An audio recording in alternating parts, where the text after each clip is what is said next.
Welcome friends. Baakiyalakshmi இன்னைக்கு எபிசோடில் மயூ ராதிகாட்ட சொல்கிறாங்க, கோபி அங்கிள் இன்னைக்கு என்னைய வந்து ஸ்கூலில் வந்து பார்த்தாருமா அப்படின்னு சொல்கிறாங்க. இந்த விஷயத்த நீ என்கிட்ட சொல்லவே இல்லையா, அவர் எதுக்காக உன்னை வந்து பார்த்தாரு, இனிமேல் கோபி அங்கிள்கிட்ட நீ பேசக்கூடாதுன்னு நான் உன்ட்ட சொல்லியிருக்கிறேன்ல அப்படின்னு ராதிகா கோபப்படுறாங்க.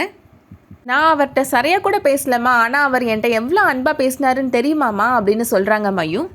கோபி அங்கிள் ரொம்ப நல்லவருமா, நம்ம மேலே ரொம்ப பாசம் வச்சுருக்கிறாரு, அதனால தான் நம்மளை விட்டு கொடுக்க மாட்டேன்னு சொல்கிறாருமா அப்படின்னு மயூ சொல்கிறாங்க. நான் சொல்கிறத மட்டும் நீ கேளு மயூ, இனிமேல் கோபி அங்கிள்கிட்ட நீ பேசக்கூடாது அப்படின்னு ராதிகா சொல்கிறாங்க. நீ என்னதான் சொன்னாலும் நான் கோபி அங்கிள்கிட்ட பேசதாமா செய்வேன் அப்படின்னு மயூ சொல்கிறாங்க. இதை கேட்ட உடனே ராதிகாவுக்கு கோபம் வந்துடுது. மயூ கன்னத்துலேயே ஓங்கி அரைஞ்சிடுறாங்க. ராதிகா அம்மாவுக்கு அதை பார்த்த உடனே கோபம் வந்துடுது. கோபி ரொம்ப நல்லவர்னு சொல்லி தானே மயூவை பழக விட்டேன், இப்போ திடீர்னு வந்து அவர்கிட்ட பேசக்கூடாதுன்னு சொன்னால் பெரியவங்க மாதிரி குழந்தைங்க அடிக்கடி மனசை மாற்றிட்டு இருக்க முடியுமா அப்படின்னு சொல்லி கேட்குறாங்க. மயூ சொல்கிறாங்க, நீங்கள் என்னை அடித்தாலும் பரவாயில்லம்மா, கோபி அங்கிள் நல்லவர் தாம்மா, நான் அவர்கிட்ட பேசதாமா செய்வேன் அப்படின்னு சொல்லிட்டு போகிறாங்க. ராதிகா அம்மா ராதிகாட்ட சொல்கிறாங்க, நீ போய் குழந்தைய சமாதானப்படுத்துமா அப்படின்னு சொல்லிட்டு போகிறாங்க. அடுத்ததாக கோபி வீட்டில் நடக்கிறத காமிக்கிறாங்க.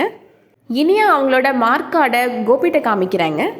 நல்ல மார்க் ஸ்கோர் பண்ணியிருக்கிற அப்படின்னு சொல்லி ரொம்ப சந்தோஷப்படுறாரு கோபி. என்னோட ஸ்கூலில் கூட நான் ஸ்டேட் ரேங்க் வாங்குவேன்னு எக்ஸ்பெக்ட் பண்ணிகிட்ருக்காங்க டேடி அப்படின்னு சொல்கிறாங்க. கண்டிப்பாக படித்து நல்ல மார்க் வாங்கணும், நம்மளோட ஃபேமிலியில் நீ தான் ஸ்டேட் ரேங்க் ஹோல்டராக இருப்ப பாரு அப்படின்னு சொல்லி ரொம்ப சந்தோஷமாக பேசுகிறாரு கோபி. இனியா சொல்கிறாங்க, இந்த மாதிரி நீங்கள் என்கிட்ட சிரித்து பேசி ரொம்ப நாள் ஆச்சு டேடி, எப்போ பார்த்தாலும் ரொம்ப டென்ஷனாகவே இருக்கிறீங்க, ஸ்கூலுக்கு போகிற வழியில் கூட ஃபோனையே தான் பார்த்துட்ருக்குறீங்க, என்கிட்ட கூட பேச மாட்டேன்றீங்க டேடி அப்படின்னு சொல்கிறாங்க இனியா. கோபி சொல்கிறாரு, அப்பாவுக்கு ரொம்ப ஒர்க் டென்ஷன்மா, அதனால தான் இனிமேல் நான் எப்போதுமே உன்கிட்ட நல்லா தான் பேசுவேன் அப்படின்னு சொல்கிறாரு. அடுத்ததா எழில் இப்போ அமிர்தாவுக்கு ஃபோன் பண்ணி பேசிகிட்டு இருக்கிறாரு. அப்போ அவங்க செலியன் வராரு. யார்கிட்ட பேசிகிட்டு இருக்கிற அப்படின்னு கேட்குறாரு செலியன். எழில் சொல்கிறாரு, அமிர்தாட்ட தான் பேசிகிட்டு இருக்கிறேன் அப்படின்னு சொல்லிட்டு இருக்காரு. அந்த டைமில் கரெக்டாக எழிலோட பாட்டி அங்கே வந்துடுறாங்க. செலியன் சொல்கிறாரு, எழில்கிட்ட பேசலான்னு வந்தேன், அவன் ஃபோன்லேயே ரொம்ப பிஸியாக இருக்கிறான் பாட்டி அப்படின்னு சொல்கிறாரு. டேரக்டர் ஆகிட்டான்ல, அதனால படம் சம்மந்தமாக ஏதாவது பேசிகிட்டு இருப்பான் அப்படின்னு பாட்டி சொல்கிறாங்க. இல்லை பாட்டி, எழில் அவனோட கேர்ள் ஃப்ரெண்டுகிட்ட பேசிகிட்டு இருக்கிறான் அப்படின்னு செலியன் சொல்கிறாரு. எழில் சொல்கிறாரு, அதெல்லாம் ஒன்றும் இல்லை பாட்டி, நான் அமிர்தாட்ட தான் பேசிகிட்டு இருந்தேன் அப்படின்னு சொல்கிறாரு. உடனே செலியன் சொல்கிறாரு, அமிர்தான்ற பேரை சொன்ன உடனே அவன் முகத்தில் எவ்வளோ சந்தோஷம் தெரியுது பார்த்தீங்களா அப்படின்னு கேட்குறாரு. அதை கேட்ட உடனே பாட்டிக்கு கோபம் வந்துடுது. மணி என்ன ஆகுது, நைட்டு 10:30 ஆகுது, இந்த டைமில் ஒரு பொண்ணுக்கு ஃபோன் பண்ணி பேசுகிறது தப்புன்னு உனக்கு தெரியாதா, அவளும் ஃபோன் பண்ணி அட்டன் பண்ணி பேசுகிறா பாரு உன்ட்ட அப்படின்னு சொல்லி சொல்கிறாங்க.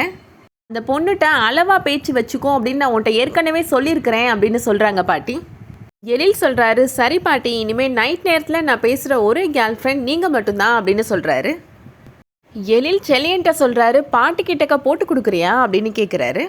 உங்களுக்கு தான் நீ அமிர்தா கிட்ட பேசுகிறது பிடிக்கலையே, அப்புறம் எதுக்காக பேசுகிற அப்படின்னு செலியன் கேட்குறாரு. ஜெனி இப்போ அவங்க வராங்க. எதுக்காக செலியா அவங்களோட பர்சனல் விஷயத்துலலாம் நீ தலையிடுற அப்படின்னு கேட்குறாங்க.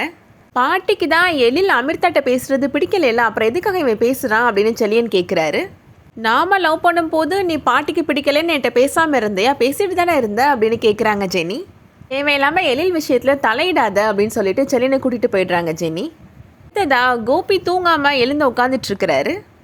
பாக்கியா கோபிகிட்ட கேட்குறாங்க, உங்களுக்கு என்னதாங்க பிரச்சனை, எனக்கு உங்களை பார்த்தா ரொம்ப பயமாக இருக்குது, அடிக்கடி ஃபோனை வேறு எடுத்து பார்த்துக்கிறீங்க அப்படின்னு கேட்குறாங்க. கோபி எதுவும் சொல்லாமல் அமைதியாகவே இருக்கிறாரு. அதோட இன்னையோட எபிசோட் முடியுது. இந்த எபிசோடு உங்களுக்கு பிடிச்சிருந்துச்சுன்னா லைக் பண்ணிக்கோங்க. சீரியல் அப்டேட்ஸ்க்கு நம்ம சேனலை சப்ஸ்கிரைப் பண்ணிக்கோங்க. தேங்க்ஸ் ஃபார் வாட்சிங்.